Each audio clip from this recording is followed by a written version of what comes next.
Hello student. आज हमारा जो टॉपिक है उसका नाम है आउटब्रीडिंग डिवाइसेस। आउटब्रीडिंग डिवाइसेस वो डिवाइसेस होते हैं जो सेल्फ पॉलिनेशन को रोकते हैं। जैसे आपको पता होगा कि ये कोई फ्लावर है, ये इसमें स्टिग्मा है और ये उसका एंथर है।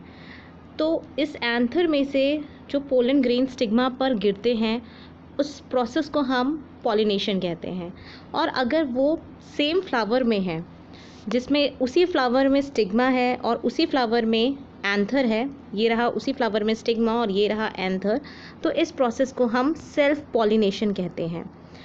तो सेल्फ पॉलिनेशन जैसे आपको अगर रोज़ दाल चावल खिलाया जाए तो शायद आपको पसंद ना आए, क्योंकि आपका मन भी शायद भर जाए दाल चावल खा खा कर। उसी तरीके से नेचर में भी बार बार सेल्फ पॉलिनेशन होता है तो सेम ही कैरेक्टर्स आते हैं, तो नेचर भी बोर हो जाती है और नेचर को भी चाहिए कुछ चेंजेस आए। जब तक चेंजेस आएंगे नहीं तब तक नई कैरेक्टर्स डेवलप नहीं होते हैं।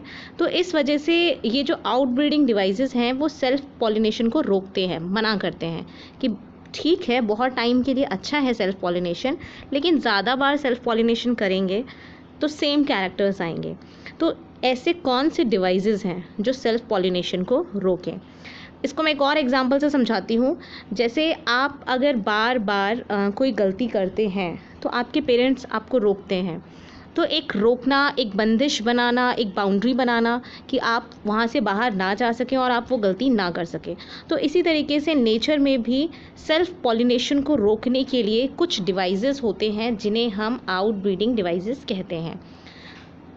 अब ये डिवाइसेस जो हैं ये बहुत 2 3 4 टाइप्स के होते हैं। तो इसमें क्या होता है वो मैं आपको आगे इस टॉपिक में बताती हूँ। सबसे इम्पॉर्टेंट है कि आउटब्रीडिंग डिवाइसेस जो होता है वो हर्माफ्रोडाइट फ्लावर्स में होता है। हर्माफ्रोडाइट का मतलब होता है वो फ्लावर्स जिसमें मेल एंड फीमेल एक ही फ्लावर के अंदर हों। जिस तरीके से ये हो गया आपका फ्लावर, इसमें ये हो गया फीमेल और यहाँ पर हो गए मेल पार्ट्स। तो जब ये दोनों एक ही फ्लावर में होते हैं ऐसे फ्लावर को हम हर्माफ्रोडाइट फ्लावर्स कहते हैं। तो जब भी ये पास में आएंगे, जैसे ये स्टिग्मा हो गया और ये एंथर हो गया, ये जब भी पास में आएंगे इसमें सेल्फ पॉलिनेशन होगा। और जब बार बार सेल्फ पॉलिनेशन होता है तो उससे एक प्रॉब्लम होती है जिसे हम बोलते हैं इनब्रीडिंग डिप्रेशन। यहाँ पे लिखा हुआ है continue self pollination result in inbreeding depression. ये इनब्रीडिंग डिप्रेशन का मतलब है सेम कैरेक्टर्स का आना। जब बार बार सेम कैरेक्टर्स आते हैं तो नेचर में थोड़ी प्रॉब्लम होने लगती है, क्योंकि हमें सर्वाइवल के लिए चेंजेस बहुत ज़्यादा ज़रूरी होते हैं। तो ये जो इनब्रीडिंग डिप्रेशन है इसे रोकने के लिए हम क्रॉस ब्रीडिंग कराना ज़्यादा पसंद करेंगे। इस टॉपिक में यहाँ पे यही बताया हुआ है। अब हमारे पास इनब्रीडिंग जो डिप्रेशन है इसे हम किस तरीके से रोक सकते हैं, कौन कौन से ऐसे आउटब्रीडिंग डिवाइसेस हैं जिनसे हम रोक सकते हैं। तो इसका मेन काम होता है कि सेल्फ पॉलिनेशन को रोकना और एनकरेज करना क्रॉस पॉलिनेशन को। सेल्फ पॉलिनेशन हमें नहीं चाहिए, हमें करवाना है उसमें क्रॉस पॉलिनेशन। तो इसमें ये बताया हुआ है कि सबसे पहले क्या होता है, ये आपका फर्स्ट पॉइंट है कि in some species the pollen release and the stigma receptivity are not synchronised. इसका मतलब हुआ कि बहुत सारे फ्लावर्स ऐसे होते हैं जिसमें ये स्टिग्मा है वो रेडी है पोलन ग्रेन्स लेने के लिए, लेकिन एंथर है वो रेडी नहीं है अभी पोलन ग्रेन्स निकालने के लिए।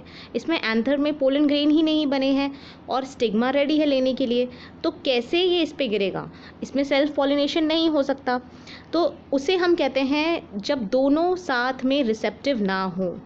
नहीं, अगर आपको समझ आया तो मैं दोबारा बता देती हूँ। जैसे ये आपका स्टिग्मा है, ये रेडी है पोलन ग्रेन्स को लेने के लिए, लेकिन ये एंथर है वो पोलन ग्रेन्स नहीं दे रहा है, तो ये इससे फर्टिलाइज नहीं होगा।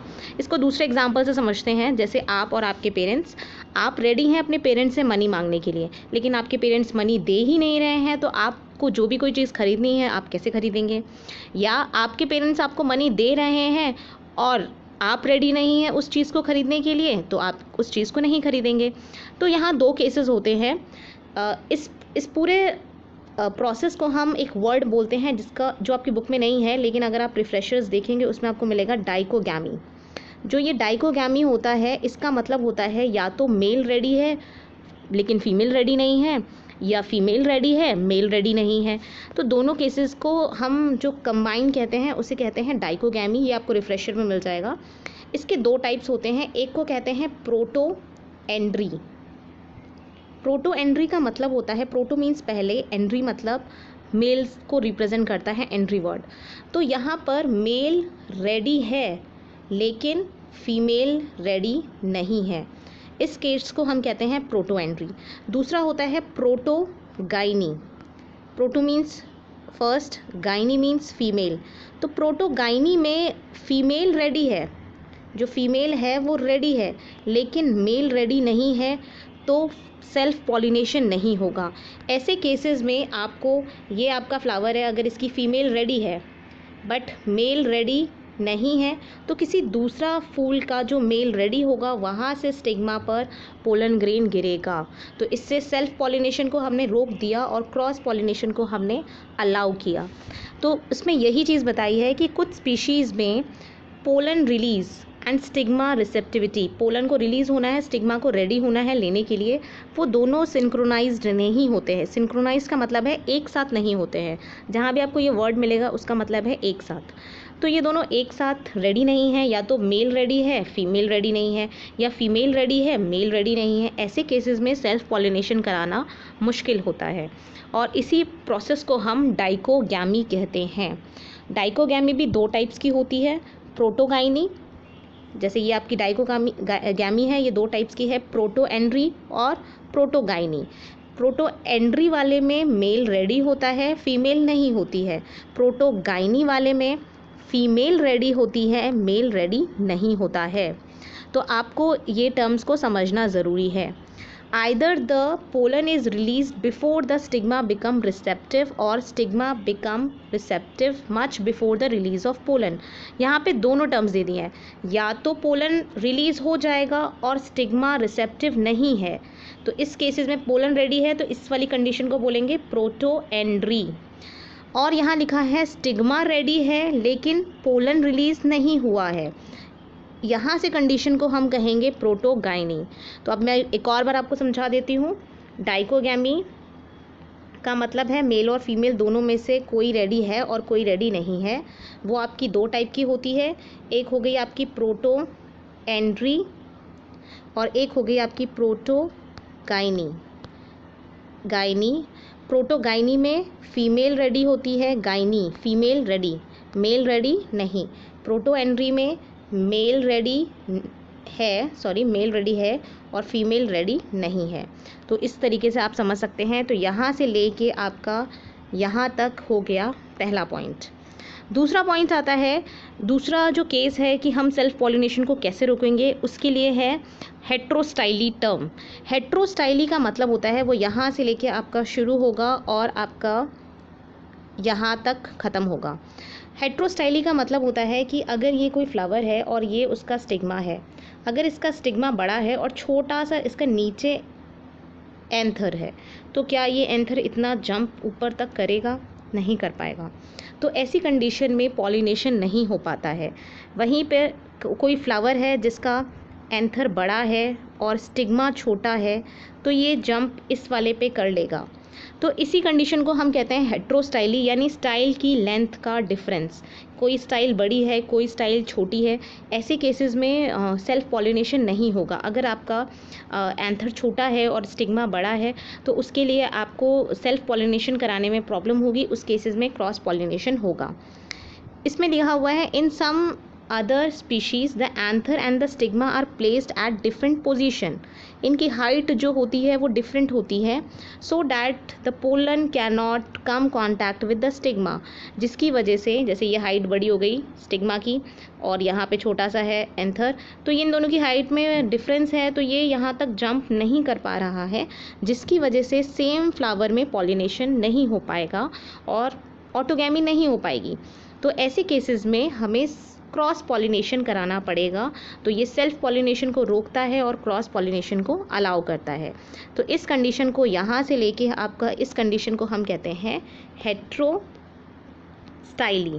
यानी स्टाइल की लेंथ जो है वो छोटी बड़ी है, जिसकी वजह से पॉलिनेशन नहीं होता है। तीसरा पॉइंट है, द थर्ड डिवाइस जो है वो आपका सेल्फ इनकम्पैटिबिलिटी। यही है आपका थर्ड डिवाइस। सेल्फ इनकम्पैटिबिलिटी का मतलब होता है जब खुद के पोलन ग्रेन्स अच्छे नहीं होते हैं तो हमें बाहर वालों की मदद लेनी पड़ेगी। जैसे कि ये आपका कोई फ्लावर है और ये स्टिग्मा है और ये एंथर है।